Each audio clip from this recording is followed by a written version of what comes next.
The ability to get a joke, make friends, or participate in a conversation requires a specific set of skills that develop naturally for most of us.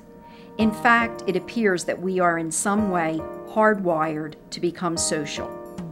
Social skills follow a developmental sequence and are learned during child and young adulthood through experience and trial and error. Some children don't develop these skills naturally and, in fact, have disabilities whose main characteristic is impaired social functioning. The increasing number of students identified with social cognitive deficits and the impact that these deficits have on becoming happy and successful adults has resulted in the identification and study of specific abilities that are collectively called social skills. In the Central Bucks School District, professional staff, including teachers, speech therapists, counselors, and school psychologists, are using a variety of curricula and resources to explicitly teach students techniques and tools that will enable them to successfully navigate the social world. They must consciously learn what their typical peers know intuitively.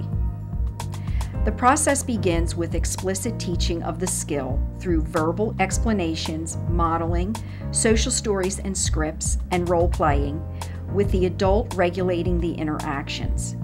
This allows opportunities for students to practice the skill with coaching, supportive feedback, and permission to make mistakes. They are out of the glare of the spotlight of the social group and are protected from negative peer feedback. Fran Chapman, counselor at Mill Creek Elementary School, structures the learning of social skills for his students through the use of the Social Skills Picture Book. I use this Social Skills Picture Book with this group primarily because it's very visual and it gives really good examples of what to do in a situation. And in each lesson, it shows the students how to respond the correct way and then the wrong way. And then it allows them to discuss what could happen, and they could also share experiences.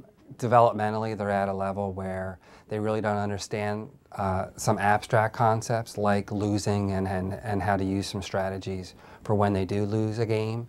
And so we do a lot of role play and rehearsal, and then we take the strategies that we learn and we apply them to their experience with a current game.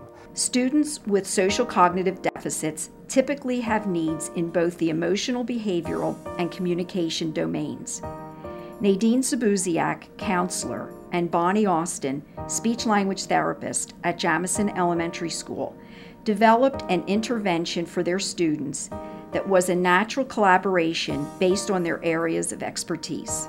The ability to take the perspective of another involves one knowing that another person has uniquenesses, other needs, desires, and individuality. And when it comes to perspective taking, what that would look like is that would mean that you need to know your behaviors have impact on others.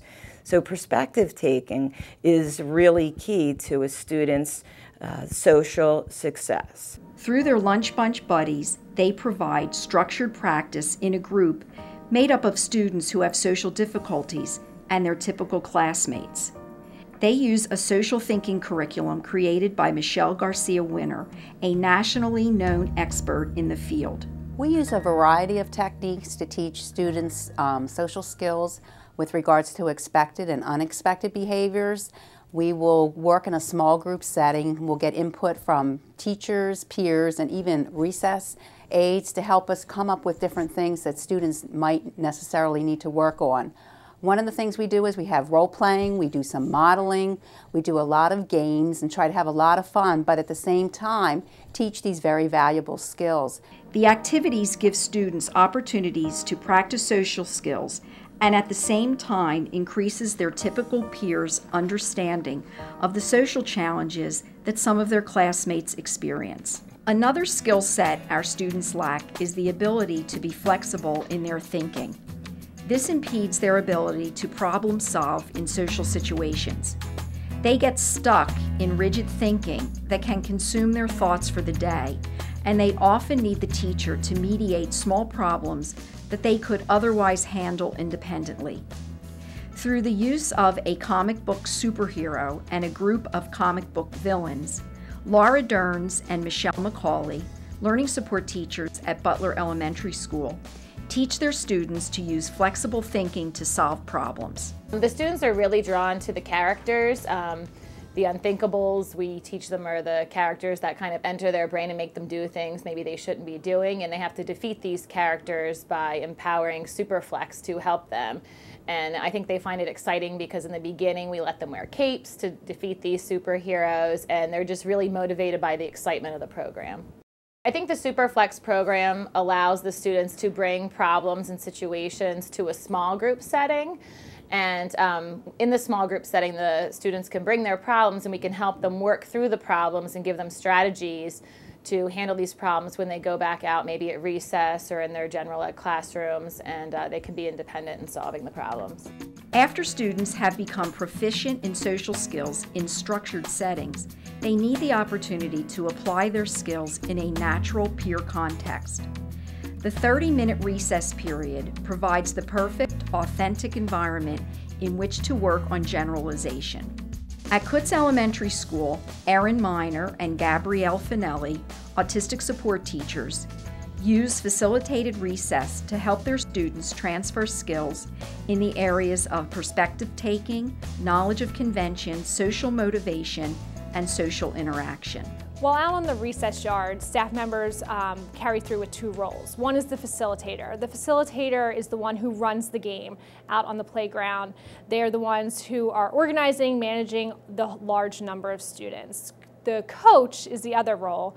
The coach's job is to find individual students as situations occur and teach those students in the moment the correct skills they should be using. Facilitated recess is different because we have pre-teaching, we also have teaching during recess, and we also have teaching after recess. After recess, we have a recess meeting, and that's when we have reflection. Our students reflect on their social behavior, how they played, what they played, and we also give them good friend tickets, which is our token reinforcement system. We give them those tickets for good sportsmanship, for following the rules of the game, personal space, whatever they're working on. Teaching social concepts has relevance for all students. At Jamison Elementary School, Nadine has extended the work that she does in the Lunch Bunch to first grade classrooms to teach students about perspective taking. Most often, it's the regular ed classroom teacher that would be responsible for teaching children social concepts, and those often will happen in what we call teachable moments. So as a counselor, when I get to go into the classroom and I have the opportunity to model for the teacher and for the kids social thinking, the vocabulary, and the skills that are needed. We work together, and what we do is we term it social detective work. The kids are social detectives. As an educator, I believe it's my responsibility to teach the whole child. The social activities in my classroom this year have created a feeling of community, increasing learning and decreasing discipline problems. The children have a natural desire and interest in each other, making them feel more connected and getting along better. The students are more observant and aware of their classmates, and so they use the vocabulary that they've learned as social detectives in their everyday social situations. Perspective taking, flexible thinking, being socially aware are some of the skills that we must teach our students so that they can be happy and successful now and in the future. These are skills that go beyond reading, writing, and math.